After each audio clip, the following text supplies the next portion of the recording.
we're delighted to have the first session on it. And here are some of the things hopefully are interesting to you. Please raise your questions during the webinar already. We're happy to address it already on the go. So what we want to focus on today is, on the one hand, the global privacy and security challenge. This is not new. This is nothing which is unique in 2024. The thing is, it's getting increasingly complex, and further laws are enacted, which make this landscape even more challenging. So we have a quick look into that. One part of that is, of course, NIS 2, which will be amending the original NIS directive in Europe, which is a key development for the European market, and related to that also into the incident management, because that's very much related to that. So having a look at the global privacy and security challenge. You may know that the United Nations Conference on Trade and Development does surveys on privacy laws globally and tracks the laws enacted in different regions and countries. So as you can see, this landscape gets increasingly complex with laws all over the world. We have seen that a lot of you come from the US. Only looking at the US, it's already complex. Looking into Asia, Latin America, and the other regions, Australia, it's very hard to keep track on what's going on in the world. The United Nations tries to keep track on that and at least publishes the key laws in every region, and we highly recommend to have a look into that. This is not only for privacy, it's also on cyber laws.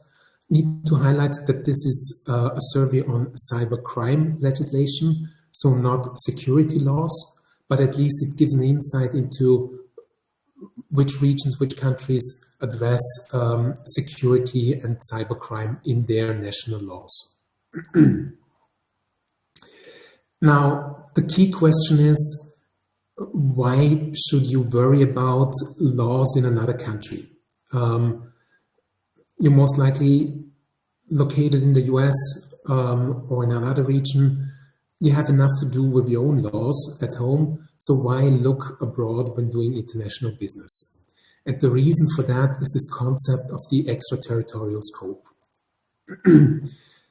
Looking into that, you may know that it started with the GDPR in 2018, which created this concept of the extraterritorial scope. And the background for that was that privacy and the security of data was considered to be a human right.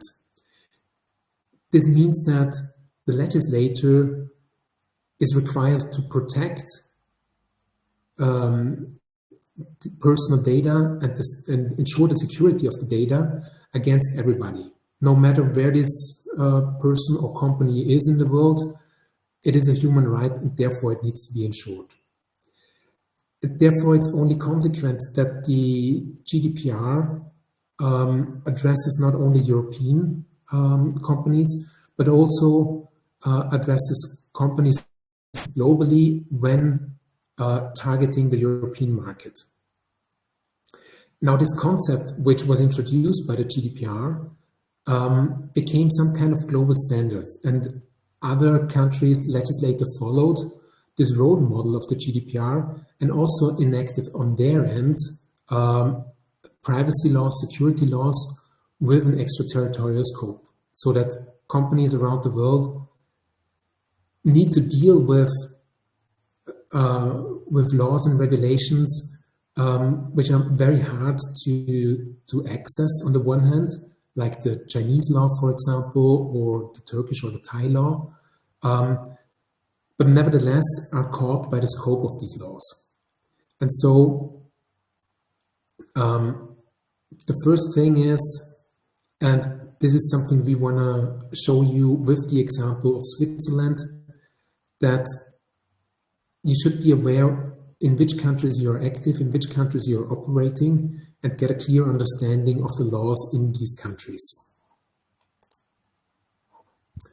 Over to you, Charlotte, on that one. Thanks, Andreas. So as Andreas has just said, the GDPR has become this sort of so-called gold standard for data protection legislation around the world, and it's been implemented in various guises by a number of countries now, or similar regimes. So just looking briefly at what that extraterritorial scope means. So if you are caught by the GDPR because you are processing information relating to an identified or identifiable individual, and by processing we mean any form of operation involving data, then if you are a controller or a processor without an establishment in the EU, so no office, no branch, no physical premise within the EU, but you're targeting goods and services to individuals in the EU, or you're monitoring the behavior of individuals as far as it takes place in the EU, then you are caught by the requirements of the GDPR. You'll see I've got both the European Union and the Union Jack here on the slide. So post-Brexit, the UK has its own version of the GDPR. So be mindful that whilst at the moment the EU and the UK version are predominantly similar, that will not necessarily always be the case. So when you're thinking about global compliance and you're looking from a European perspective, you now need to factor in the fact that there could be a divergence from the UK going forward. Andreas mentioned a minute ago Switzerland. So again, if you could just move to the next slide for me, Andreas, thank you. When you're looking at compliance and you're thinking from a European perspective, whilst not part of the EU, it's likely that you may be reaching out as well to individuals in Switzerland. The Swiss data protection regime is known as the FADP. You'll see on the slide here it says the revised FADP. So from the 1st of September of this year, a new version of the Swiss data protection law came into effect. It too has extraterritorial scope, slightly different to the GDPR application. So the Swiss version works on what's called the effect doctrine, i.e. if your processing has an effect in Switzerland. So that could be, for example, because you have servers located there, or because you're processing the data of Swiss individuals. We will go on in a minute to look at the European security requirements as far as data protection legislation is concerned, but just briefly, because it's new, to keep in mind the need to address the security requirements under Swiss law. So the security requirements under the revised FADP are comparable to GDPR. You must implement adequate security based on the risk. You need appropriate technical and organizational measures, which we'll look at in slightly more detail in a moment, although the Swiss law doesn't have any prescribed methods. And also important to note is new for the revised version of the FADP are the requirement to notify the authority around data breaches. As soon as possible is the requirement. There is no time frame on that, unlike the GDPR. So we are waiting to see what that will look like. But again, mindful to be building in potentially the Swiss requirements in your security and incident management from a data protection perspective scenarios. Over to you again. Thanks, Andreas. Thank you, Charlotte. Yeah, looking at what EU security requirements are. Most of you, for sure, have heard about the GDPR, the General Data Protection Regulation in Europe. And the GDPR has some core principles. And one of these core principles is related to security and aims to ensure the integrity and confidentiality of personal data. So it's often discussed or mentioned about the TOMs, the technical and organizational measures and that these terms should be appropriate to the company's risk. So what the GDPR does, it follows a risk-based approach. And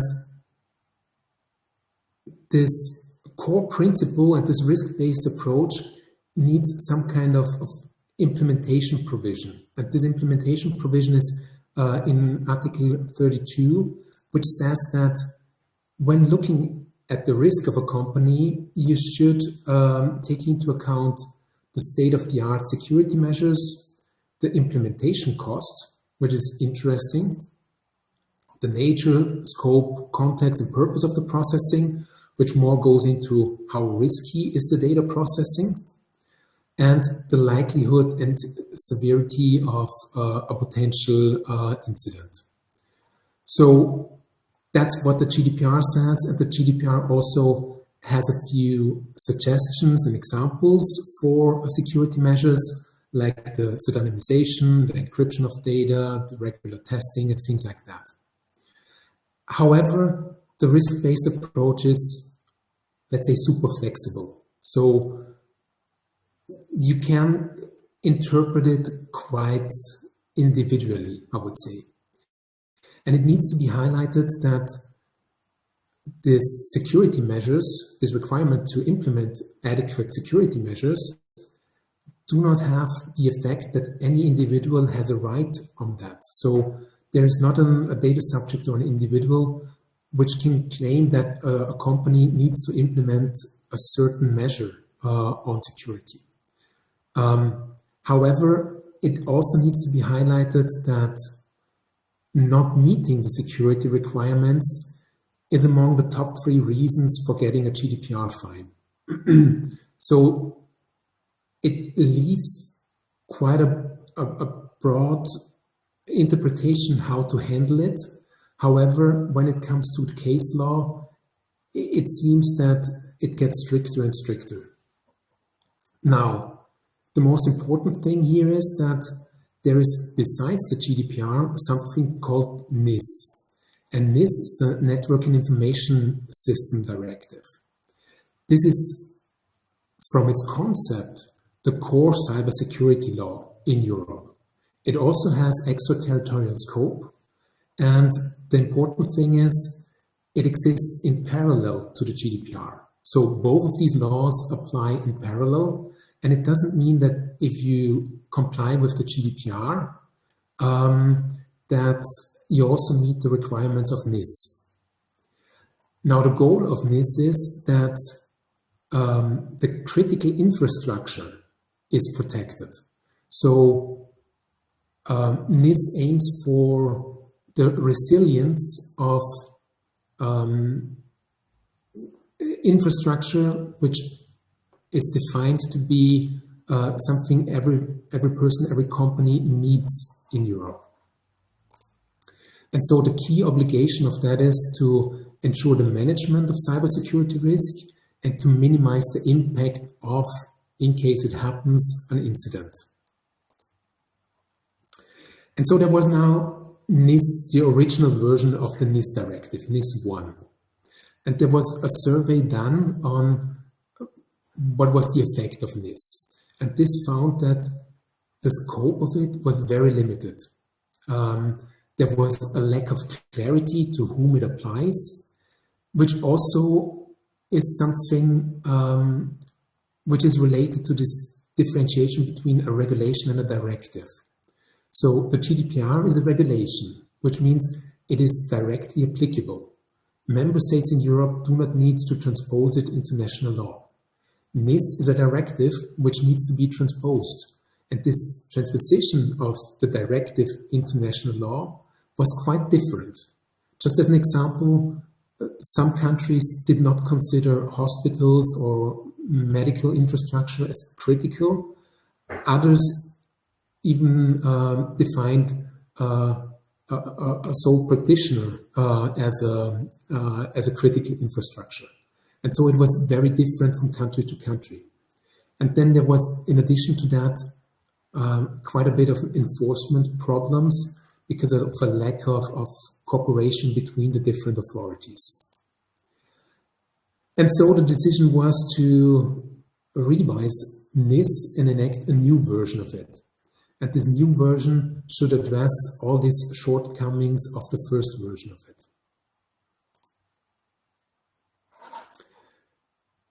So you should see a poll, and we would be interested if you are aware or have done anything on NIS yet. It's about 50-50 at the moment, I think, Andreas. Slightly more tipping in the favor of people not having so much awareness or having implemented it. Interesting. So I hope this is something which brings you some added value if we dig a little bit into NIS 2 and the changes it will bring.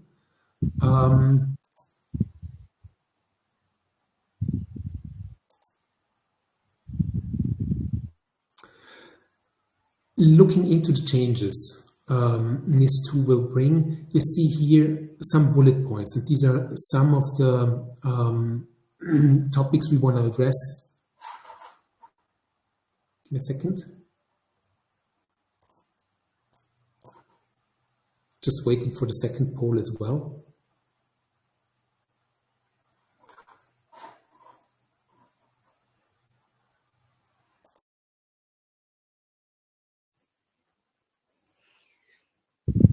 It's just worth mentioning from a perspective of NIS 2, this is something that is in force now, but it's up to member states to implement the directive. They have until the 17th of October next year, which is why it's very topical for something to be aware of for 2024. Because by Q3 next year, then everybody should be compliant with it. Although we have seen previously authorities, regulators, a little bit late in implementing directives, but that's the date that you're aiming for.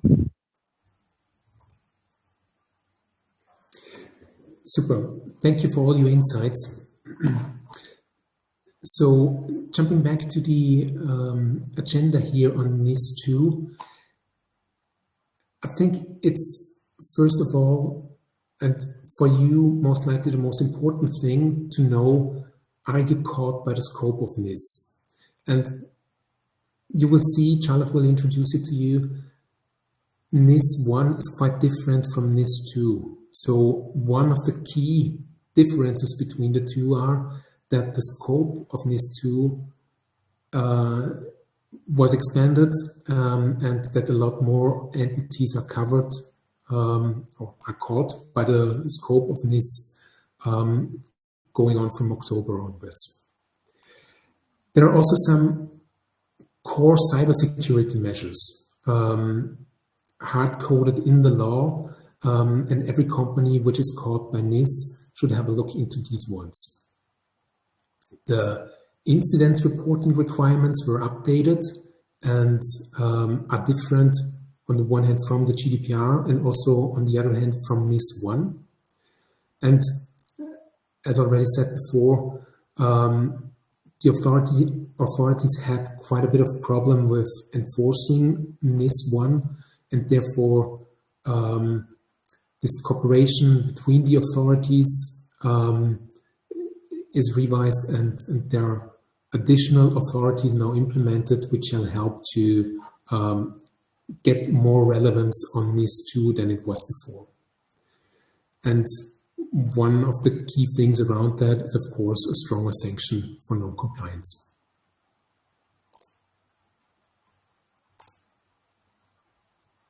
Charlotte, over to you. Thanks, Andreas. So as Andreas just mentioned, there is a much broader scope for NIS 2 in comparison to NIS 1. So NIS 2 applies to all entities which provide their services or carry out their activities in the EU or the UK, match the description of either an essential or an important entity, and are not exempt based on size. We'll have a look at that in more detail in a moment. I should just say I mentioned the UK there. Like the GDPR, post-Brexit, I say we because I'm in the UK, we are still operating under the basis of NIS 1. NIS 2 will not have effect in the UK, but the UK is equally going through a consultation process similar that happened between NIS 1 implementing then NIS 2. So again, keep an eye on what's happening in the UK because there might be a move to a more updated regime.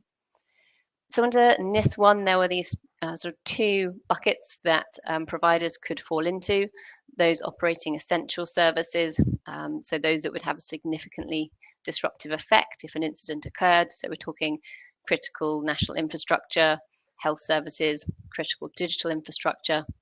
And there was this sort of other bucket of digital service providers. And that was limited under NIS 1 to search engines, cloud computing services, and online marketplaces. If we compare that now to the list for NIS 2, if you can forward the next slide, Andreas, for me, there is, as you'll see in a moment, a significant widening of the entities that are covered. So you still have this essential entities bucket set out in Annex 1 of the directive. So again, similar things, banking and financial, energy, health, water, transport, etc. But what you also have are these important entities. And this includes now things like postal or courier services, waste management, quite an emphasis now on manufacturing, be that chemicals, food, medical and diagnostic devices, general manufacturing, so electronics, motor vehicles, etc. So as you can see, you now may be caught by NIS 2 where you weren't having to worry previously. It's also important when you are assessing whether you might be caught that you do look at whether you fall into the essential entities or the important entities brackets.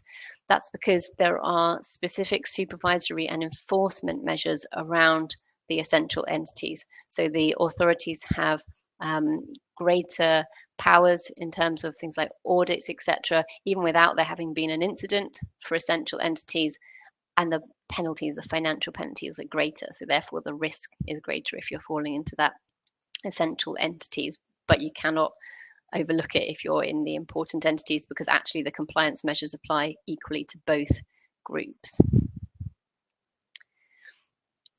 Thanks, Andreas. As I said at the beginning, there is a small business exemption. So small and micro businesses are excluded from scope, but it's important to also keep in mind that there are special entities which, regardless of size, will be caught by NIS 2. So generally speaking, you're caught by NIS 2 if you have more than 50 employees and you have an annual turnover of 10 million euros or more. But as I said, there are these special entities. So entities of any size can be caught by NIS based on national importance. So an example of that is if your organization was the sole provider of an essential service to a member state, or if disruption could have a significant impact on public safety, security, or health. And there are particular categories of service provider that are also caught irrespective of size. So electronic communications network providers, trust service providers, domain name registration services. So again, as Andrea said, it's really important to have a look and see whether you are caught by the updated scope of NIS 2. Thanks, Andreas. Thank you, Charlotte. So before jumping into these core cybersecurity measures, let me maybe address the first question we have in the chat. How do GDPR and the NIS directive impact international organizations or businesses to operate across borders? Are there specific considerations for organizations with a global presence? So assuming that the question means that you are a digital business without an establishment in either the UK or the EU, you nevertheless need to be aware that these laws apply on you, which means quite an impact already from the application of the law, I would say, because there are documentation requirements on the one hand. There are certain roles you need to implement in your organization, you may need to appoint a DPO, you may need to appoint a representative in this region. That's one thing. The other thing is you will be confronted with expectations from partners or users. Data subjects may want to exercise their rights. If you are a B2B service, for sure your partners want to enter into a DPA, a data processing addendum, so a certain agreement with you. Or if there's an international data transfer involved, you may be asked to execute SCC, standard contractual clauses, and things like that. So it is quite a big impact on international businesses. I'm not sure if this answers the question already, but happy to dig into it a little bit more afterwards. And for the second question, please let me know if this next slide answers it. So the NIS directive, or let me start in another way around.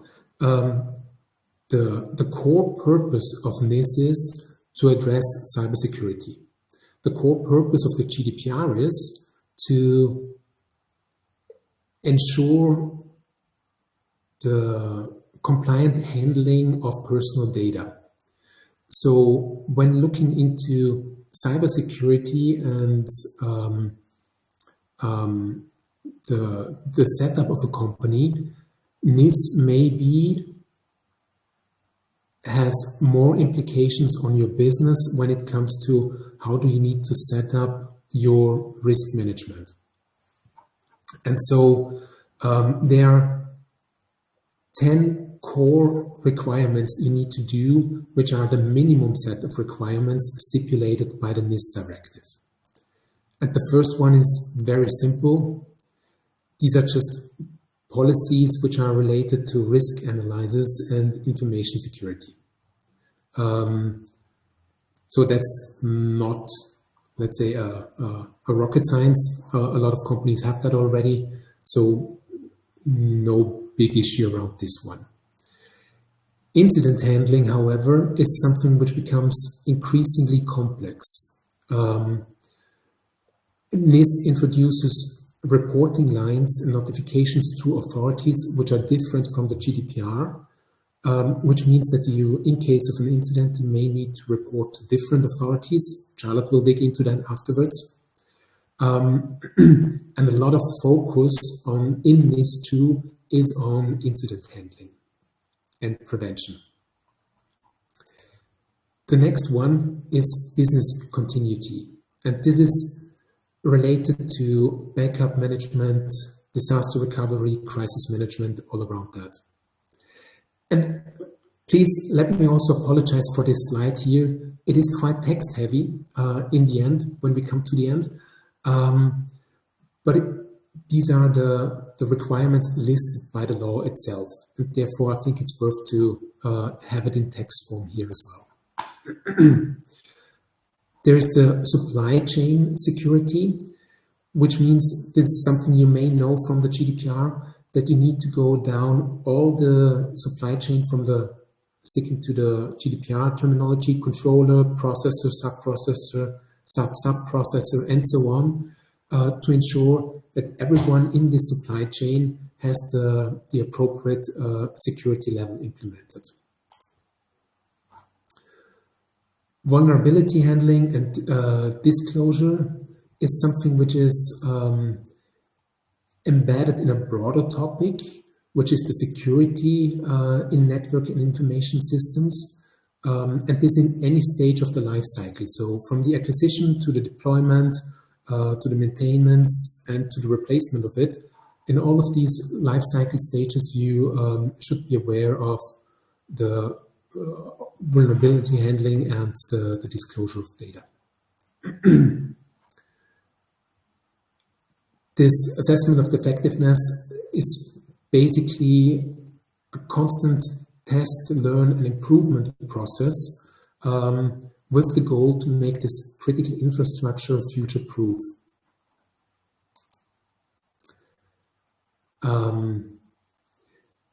Basic cyber hygiene is quite a broad topic, and this can be everything. According to the recitals in NIS, this is especially including software and hardware updates, password changes, management of new installs, the limitation of administrator level accesses, and backup of data. Number 8 is, I would believe, self-explanatory, so no need to dig into it. Human resource security means that every study shows that the human factor is one of the most important one when looking into security measures. So this especially involves access control policies, asset management, and the attempt to prevent any human error in this handling of the security measures. And finally, the last one, authentication and securing the communication channels. Authentication can be multi-factor authentication or any other continuous authentication solution, and communication shall be ensured through all the channels, so meaning from voice to video to text, all of that should be secured. Now, looking into some of the overlaps between the GDPR and NIS, there are some concepts which are duplicated, I would say. We have mentioned already the incidents management, but there's also this role of the representative. So you may have heard that under GDPR, companies not established in the EU or in the UK, Switzerland, Turkey, and so on, need to appoint a representative. And this requirement now applies under the GDPR to any controller and processor without an establishment, but if offering goods and services in that region or monitoring the behavior of the individuals. And so these entities are required to appoint a representative, and this representative then is some kind of a substitution for the own entity in that region. So the representative is the boots on the ground for a company handling their GDPR-related or data protection-related matters. And so the representative is the addressee for the supervisory authorities and the data subject, and shall handle all their requests around data protection. If appointed to do so, the representative is also or can also report incidences to data breach notifications, and he's also required to maintain the records of processing activities. Now, the important thing around authority is that for non-European companies, and this means every company without an establishment, there is no so-called lead supervisory authority, even if appointing a representative. When it comes to data breach notifications, this had quite a big change in the last year. Charlotte will dig into that, but this has quite a relevance. Now, looking into NIS, it doesn't matter if you are an essential or an important entity. Every entity which is caught by the applicability of NIS and which is offering services in the EU needs to appoint a representative. Here is quite a big difference from NIS in the UK to the European version. The European version again says every company without an establishment. However, under the UK law, it is every company without its headquarter in the UK, which is much broader and which brings also an additional requirement even if you have an establishment or an entity in the UK, you still may be required to appoint a NIS representative under UK law. Now, it's not only about appointing the representative. Under NIS, you also need to register the representative with the authority. For the representative under the GDPR, it is only an information obligation that you need to include the contact details into your privacy notice. But as the NIS representative is more the addressee for the supervisory authority, there is a registration process so that in case of an incident or an investigation, the authority can immediately, without any research doing, address the representative. Now, in comparison to the GDPR, one of the biggest differences when it comes to the authority is that the appointment of the representative creates this lead supervisory authority. So the benefit of appointing the representative is that you need to deal only with one authority, meaning the one where the representative is located, instead of all the 27 European authorities. And this is quite a difference to the GDPR, which is, in our opinion, the preferable concept. Andreas, I think we only have a couple of minutes left to go. Yeah. If you want to have a look at sanctions, and I can briefly do the notification requirements. Yeah, I think we skipped the sanctions. The only thing to mention here is that the fines are quite heavy now in NIS 2, and the purpose of it is to give this law a bigger relevance. There are other measures, of course, as well, but this is something you can have a look into it. What do you need to do when you're caught by NIS? We anyhow share the slide deck afterwards. This is something you should look into. Charlotte, please, incident management. Thanks, Andreas. So just looking then at the GDPR and the NIS 2 regulations, if you could just have a move to the next slide for me. So from a GDPR perspective, risk assessment is crucial to ascertain the impact of the breach. That will also inform your notification requirements. So under the GDPR, all organizations must report notifiable breaches within 72 hours, but without undue delay. So a notifiable breach would be to the authorities unless it's unlikely to result in a risk to the affected individuals, and would be to the affected individuals if the breach is likely to result in high risk to their rights and freedoms. There's also a significant focus around data resilience, including accessibility, so ensuring you have backups on-site and off-premise as well for compromised data. The NIS 2 regulations have a new time requirement. Andreas, if you could just flick to the next slide for me. There is this concept of reporting significant incidents. So this is a change from NIS 1, a significant incident being one that's caused or is capable of severe operational disruption to services. And there is a new early warning notification within 24 hours, again, without undue delay, but at any event within 24 hours. This actually will also allow the supervisory authorities to provide some feedback and some guidance, which is a new step and a beneficial one. Then again, initial assessment within 72 hours and a full report within 1 month. And there is, again, the need to notify individuals if there's likely to be an adverse effect on the provision of services. So it's worth having those in mind and keeping in mind that you may well have an incident that affects both data protection under the GDPR and is caught by NIS 2. So you may have to run those notification processes in parallel, which is complicated even if you're just looking under one regime, but running them side by side, especially if you're looking at EU and UK, because there are differences between the two jurisdictions.